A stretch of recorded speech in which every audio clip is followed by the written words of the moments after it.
she said. It's my life, my rules, you don't interfere. She disappeared with her ex for 10 hours. But when she came back in different clothes, I told her the truth. She no longer had a home to return to.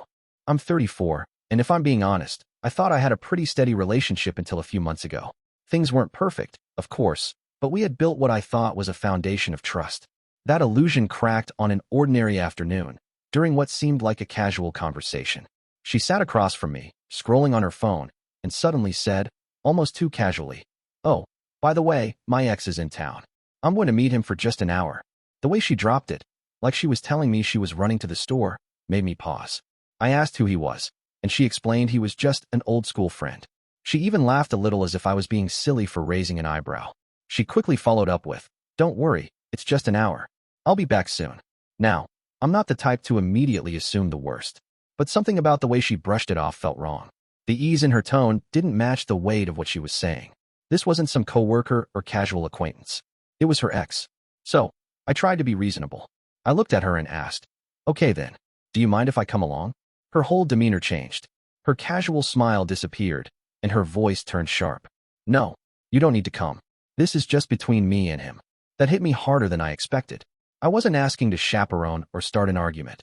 I simply wanted to understand why she thought it was appropriate to meet up with an ex, alone, and dismiss my concerns so quickly.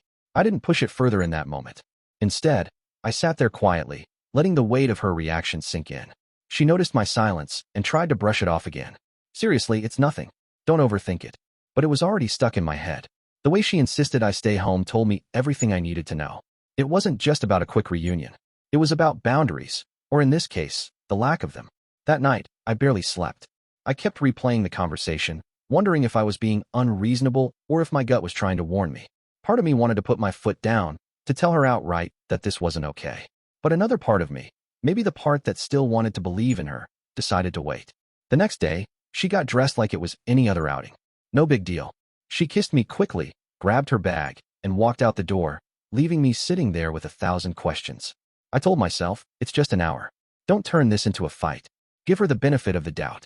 That hour was about to test me in ways I hadn't anticipated. When she left, I kept glancing at the clock, trying to convince myself not to overreact. 1 hour, she said. Just one. I busied myself with chores around the apartment, scrolled through my phone, even turned on a game to distract my mind. But every time I checked the time, the unease in my chest grew heavier. 45 minutes. An hour and a half. No message. No call. Nothing.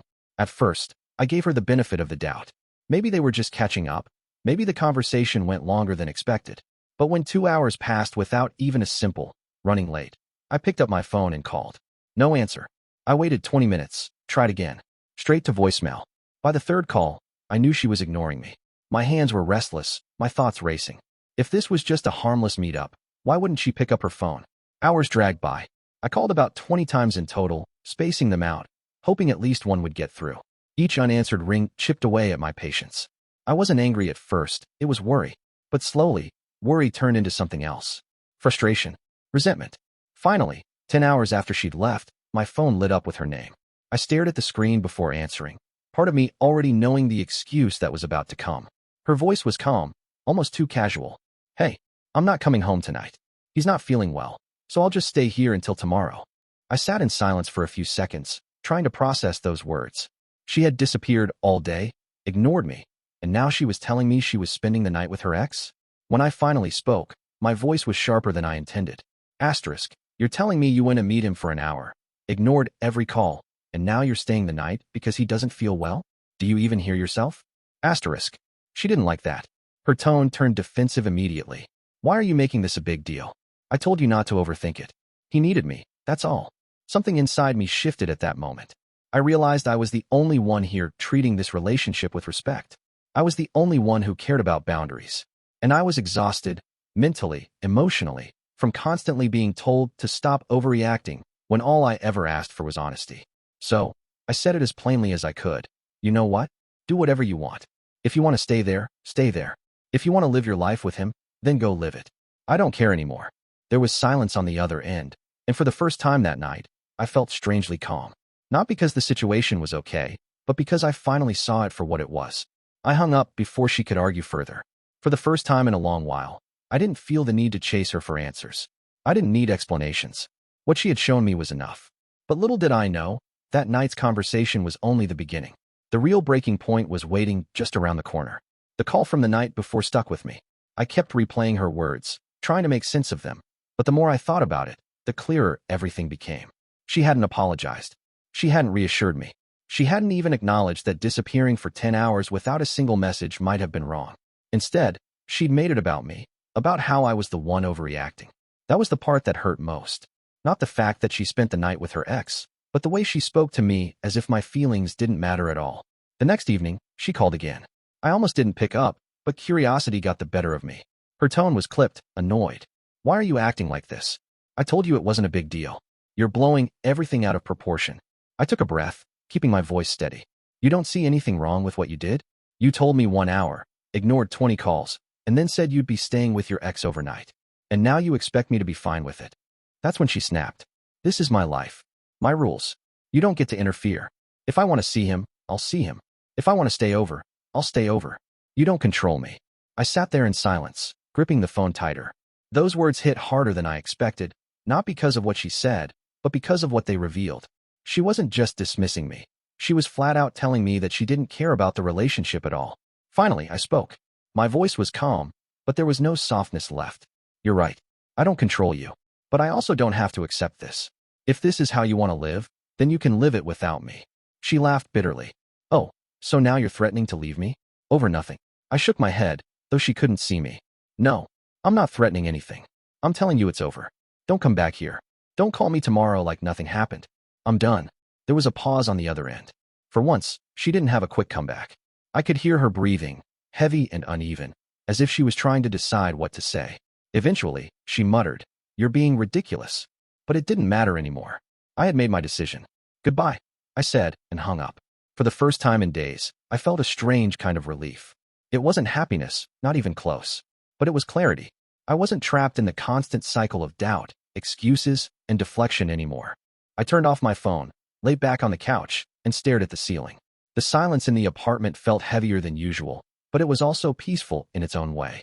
I thought that would be the end of it, that I'd never hear from her again after such a final conversation. But I underestimated her. Because the very next morning, she showed up at my door, acting like nothing had happened. And that's when the real final straw came. The morning after our last call, I heard the doorbell ring. I wasn't expecting anyone, so when I looked through the peephole and saw her standing there, my stomach dropped. She looked calm. Too calm for someone who had spent the night screaming about her life, her rules. She had a small bag over her shoulder and a tired expression, as if she'd just finished a long weekend trip instead of what she'd actually been doing. I opened the door only a few inches, keeping myself between her and the entryway. "What are you doing here?" I asked. She shrugged like it was obvious. "I came back. Don't be dramatic. Let's just move past this." Move past this. As if she hadn't vanished for an entire day, ignored me, then shouted that my opinion didn't matter? As if everything could be reset with a knock at the door? I looked her over more closely, and that's when I noticed it. She wasn't wearing the same clothes she had left in. Yesterday, she'd walked out in jeans and a light sweater. Now, she was standing in a different outfit altogether, one that didn't belong to her usual style. I stepped outside, closing the door halfway behind me. "Where are the clothes you left in?" She blinked, thrown off for just a second, before her face hardened. "That's not your business." Her words were sharp, almost rehearsed. And in that moment, it all clicked. The secrecy, the defensiveness, the sudden change of clothes. It painted a picture I didn't even need confirmed. I nodded slowly. "So that's how it is." She crossed her arms. "You're reading too much into everything. It was just a visit. You're making it worse than it is." I didn't yell. I didn't argue. I just looked at her and said, "I told you last night, we're done." I meant it.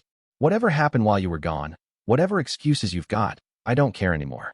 You made your choice. Her confidence cracked then. For the first time, she seemed nervous, like she hadn't expected me to stand firm. "You're really going to throw everything away over this?" she asked, her voice quieter now. I shook my head. "No. You threw it away when you decided my trust wasn't worth respecting. I'm just accepting reality." I could see her struggling, as if she wanted to argue, but the words wouldn't come out. Instead, she let out a frustrated sigh, turned, and walked down the hall without another word. I stood there, watching her go, until the sound of her footsteps faded. Then I shut the door and locked it. Inside, the silence was heavy, but it wasn't the same kind of silence I'd felt the night before. This time, It wasn't filled with doubt or frustration. It was final. I sat on the couch and exhaled, realizing that whatever heartbreak was ahead, at least I wasn't stuck in a relationship where I was constantly second-guessing myself, waiting for honesty that never came. Looking back now, I don't regret ending it the way I did. What's the point of holding on to someone who sees your trust as optional, your boundaries as disposable? She thought I'd just get over it, wait for her at the airport like nothing had happened. But the truth was, when she came back, she found out exactly who was waiting: no one. So here I am, moving on. I appreciate you watching till the end. Hit that subscribe button and stay tuned for more content.